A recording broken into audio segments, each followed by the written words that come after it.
Hi everyone, I hope you're having a fabulous Sunday today. Welcome to my YouTube channel.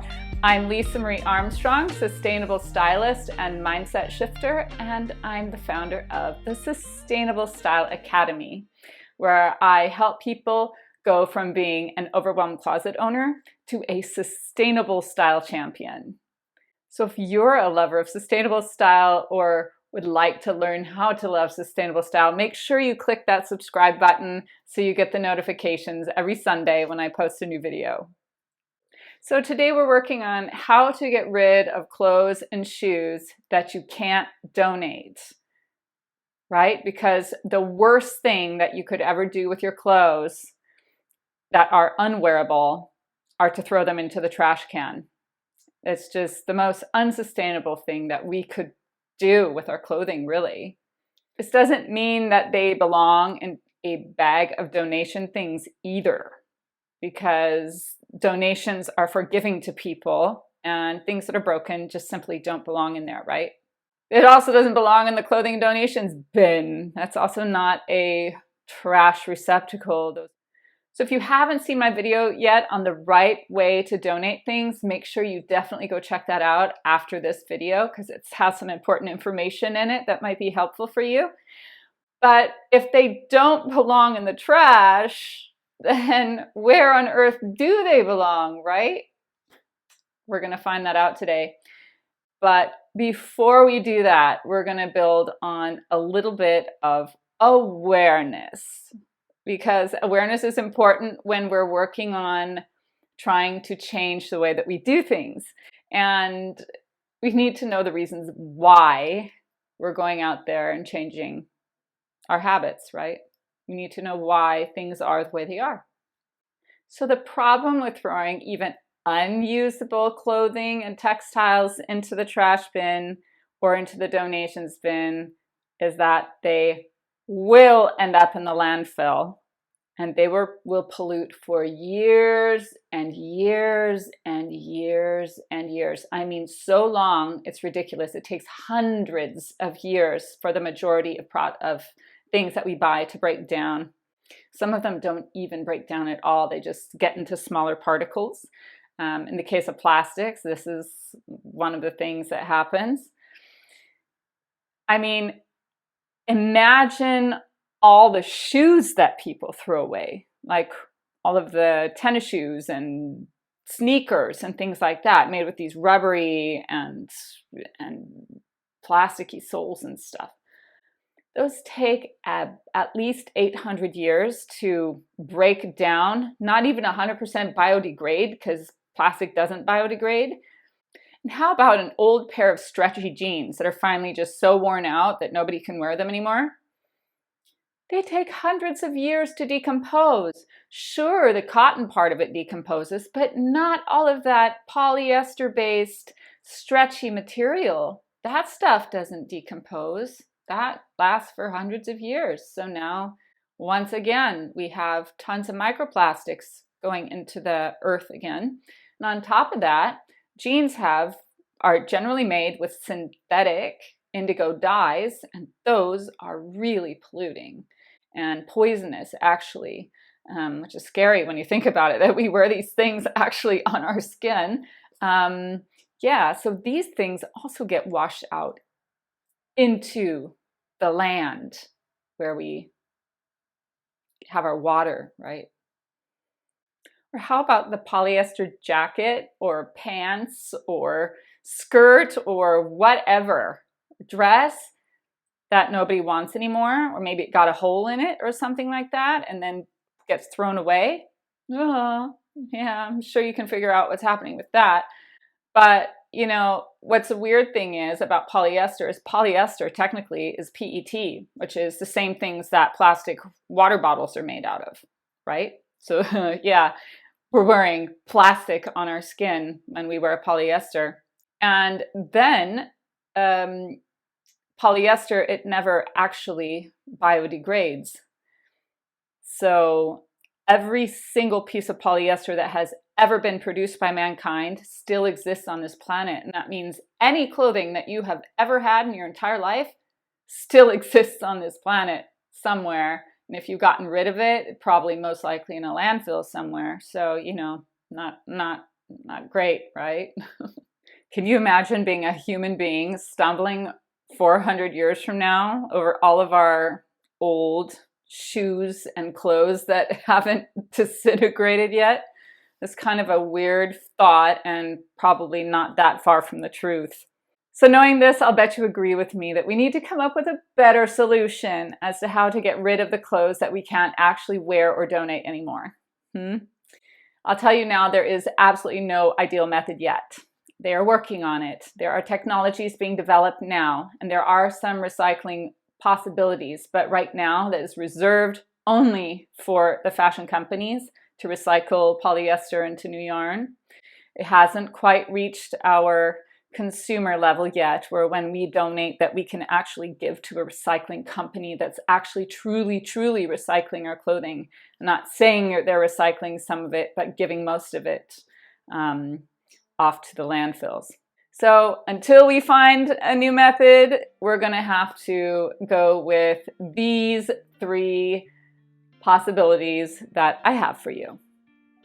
The first option, repair. Now I know what you might be thinking, Lisa-Marie, this is supposed to be a video about the clothes that you can't give to donations and that you can't make better, but you know what? We're gonna always fall back on repair first before we move to the other 2 options, because if something goes to the landfill, it's the worst thing for that garment, and it's the worst thing for our planet. Because some of us decide a clothing is unwearable, and which, it is to some degree, right? You can't donate it if it has a stain on the front of it. How about dyeing it a different color instead, or embroidering the spot? You could even paint something or have somebody do it for you. I've done this several times for my own kids' clothes, and that works absolute wonders. The other thing that you could do is take that piece of clothing to someone who likes to upcycle. And an upcycler is somebody who takes a piece of clothing and then turns it into something else of value. Now I know, in these cases, it just seems like such a great solution to throw the clothing into the clothing collections bin and then you're done. You don't have to think about it anymore, and it's out of sight, out of mind. The problem is that we're responsible for our clothing from the second we buy it, through the life that it lives with us, and then what happens to it once we put it in a bin and it ends up in the landfill. And I can tell you that the majority of clothing that I've probably had in my previous life before I knew more about sustainability, that they're all sitting in the landfill somewhere, which I really deeply regret. But there's other things that we can do now that I know about, and I'm sure that we can make more of a better impact on our planet by taking different measures. Shoes can be repaired too, by the way. Leather shoes in particular are really important because there's no real good recycling option for them. So repair before landfilling them, right? For these, you can also Google search some upcycling options for your shoes as well. I've seen shoes being turned into flower pots and pen holders, all kinds of odd things, if that's your taste. But just so you know, there are options out there. Our second option is downcycle. What is downcycling, you might be asking? Downcycling is when we take something like a piece of clothing and create a use for it on a lesser level. So this includes creating rags for your household and creating stuffing for your pillows with the fabrics that you don't need anymore from your clothing. The one thing that I do with my polyester garments, if I have something I don't want to wear anymore, is I take them and I stuff them into my handbags when I'm not using my handbags to make sure that they keep their nice form. So that's one thing that you could do that's very useful in so many ways. This brings us to our third option, which is recycle. Now, as you already know, recycling for the consumer is a lot more difficult, especially with clothing, than it is for an actual industry. So this gets a little bit tricky. But that said, there are places who do have something installed called a take-back program that will take back some of your used clothing and shoes and turn them back into the original components that they were made of, and then create new things out of them. But to find out if the shoe that you have if that company that made it has a take-back program, just go ahead and Google that company name and do a little research and you can find out. So many clothing companies as well have take-back programs. I'm sure you've seen them in many fast fashion companies. They are the ones who started it in order to try to offset the damage that they do to the planet. Unfortunately, since they haven't changed their business model of growth and fast fashion and overproduction, it's not helping really at all. But still, we can try and hope for the best at this point. They do take back clothing in any state. The only thing that I can't promise is that they're not going to a landfill somewhere, because the company that picks up for companies like H&M and Zara and these big fast fashion companies is a company called iCollect. And if you look at iCollect's website, you will see that many of the options that they have, that they use clothing for, there are some donations that happen, there are some downcycling options that happen, there are some recycling options that happen, but unfortunately there's also that part of it where they're sending clothes off to international partners, which means they're going to be going probably towards the poorer countries where they'll end up getting landfilled if they're not used. So that said, I can't promise what they do, but there is the hope that there's a certain amount of recycling that goes on if you put a piece of clothing in there. But like I said, this is the last resort. This is the last resort for the piece of clothing. First, we check out if we can repair it or downcycle it ourselves before we choose to put it in one of those bins. So there's one thing that you need to know about these take-back programs. They do have an ulterior motive, and that is to get you to come in and buy more clothes from them. And yes, of course, that's their model, right? Growth. I generally don't take the coupons. I don't want to contribute to further pollution of their planet. So you could also choose to do the same thing if you feel inclined. It's a trick. We don't need to be tricked. So those were 3 ways to help your clothing avoid the landfill. But I have one other option for you that I did not tell you about, and I thought that this is probably, out of all the options, the most important one. And so I thought I'd give it to you as a surprise. And it's very simple. Stop buying so much. That's what we have to do. We have to stop buying so much.